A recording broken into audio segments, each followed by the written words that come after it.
Hey, how you doing today? Well, I've got some zucchini that is in desperate need of being used, so I am going to make some zucchini bread today. So I got my colander ready. I'm gonna just julienne it really fine and throw it in here to drain so that it'll dry out. And we'll get going from there.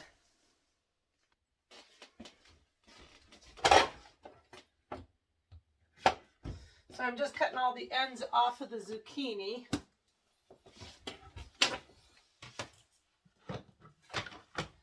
And then I'm going to get my slicer open.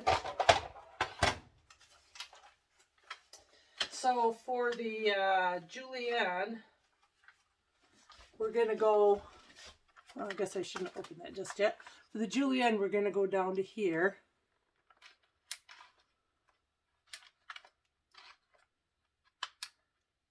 And then I'm going to do a 1 on that to see how that does to start.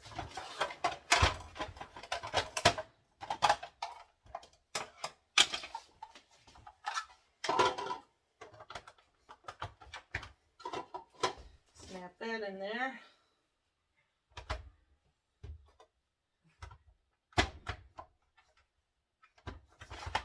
Unlock it.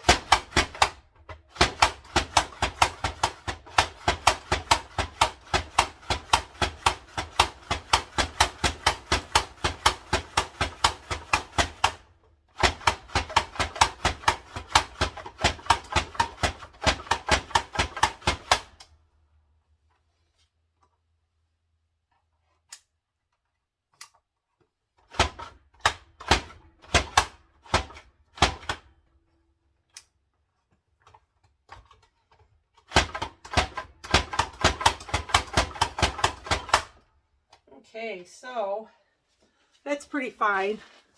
So I'm gonna keep chopping that up and I'll be back with you. So I'm just finishing up with the zucchini. I decided to make some slices, and I saved some to make zucchini pancakes with because I love those. So I've got that all wrapped up in here, and I've got the slices over here, and I'm going to toss those in baggies. And since I know I'm not going to keep these for 6 months, I'm not going to blanch them and deal with all of that work. I'm just going to bag them up into amounts that I think I would use in a dish. Or in this case, half and half, because that should be about right, right? And then I'm going to freeze these. And I'll probably regret not having put my zucchini slices on a tray and froze them up that way. I really should have done that. Put them in for an hour, but since I'm feeling like being lazy today, I'm going to do it this way, and I'm probably going to have a big old wad of zucchini. But this zucchini is a little bit on the dry side, so I might be okay with that. When it's really moist and fresh and right at the beginning of the season, you know, right when it's picked and you got it right at the beginning, you may want to make sure you put it on that pan. But we'll see what happens with these later on at some other point. So now I'm draining the zucchini over in the colander. I've got 2 colanders, one on top of the other, and I'm draining it through there. And so I'll be back with you when that's ready to roll. Okay, so I've gathered all the ingredients, and I'll go ahead and post the recipe I'm using online underneath this for you. But next it says 3 cups of flour. When you do flour, you should never just scoop the container into there when you're making breads and that.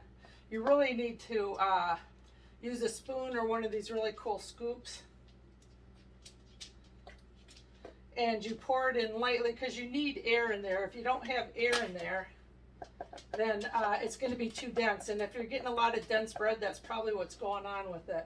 So then I just take a butter knife and you just chop it up like that and then scoop it. Scoop off the excess. But it's important to get that air in there, so don't ever just dig your whole thing, your whole cup into the flour. And this calls for 3 cups, so I'm just going to do this real quick. And yes, I'm one of those crazy people that still uses an old-fashioned sifter because I just love them. They're fun, they're antique-y, and you know me, I'm vintage antique-y. I like that stuff. So I'm filling that up. I've already got a cup of sugar in there with that.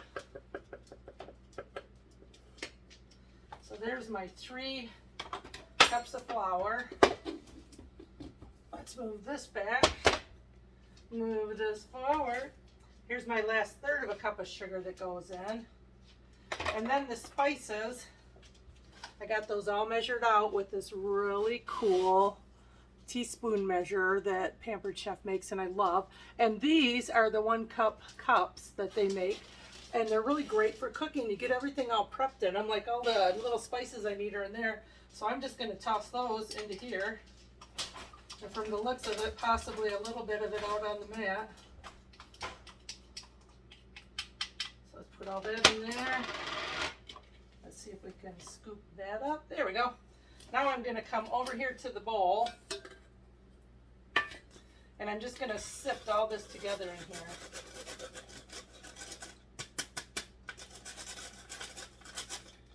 Still the best way to sift everything together, I'll tell you. I love it. Looks like I got a little chunk of sugar in there. I'm using my organic sugar, so it clumps up on me sometimes. Okay. All's well. Ooh, that almost wasn't. So, let's see.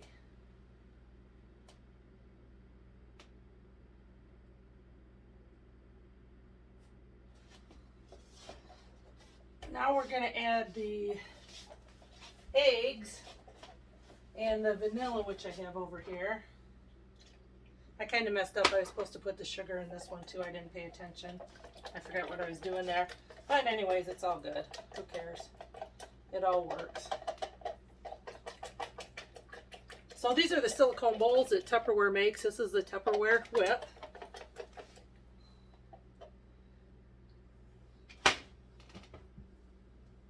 So I'm going to make a well in this.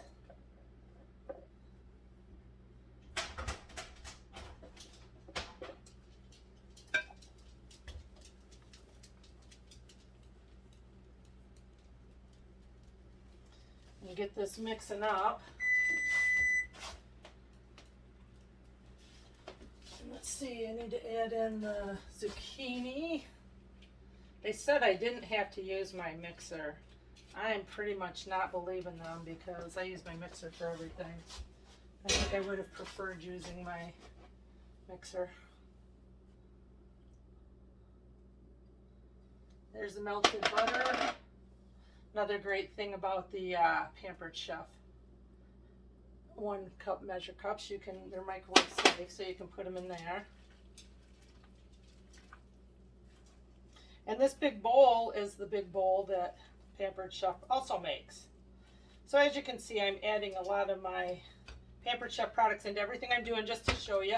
And no, I don't have 100% like I said before, but you know, it doesn't matter. You can, it all works out. You know, you can eventually add on as you go. You can start selling Tupperware, and then you can start collecting your own kitchen pieces, and it's all good. Okay, so I'm just going to put that on hold for a minute, and I'll be back once I get that mixed. I may move that to the blender to mix it.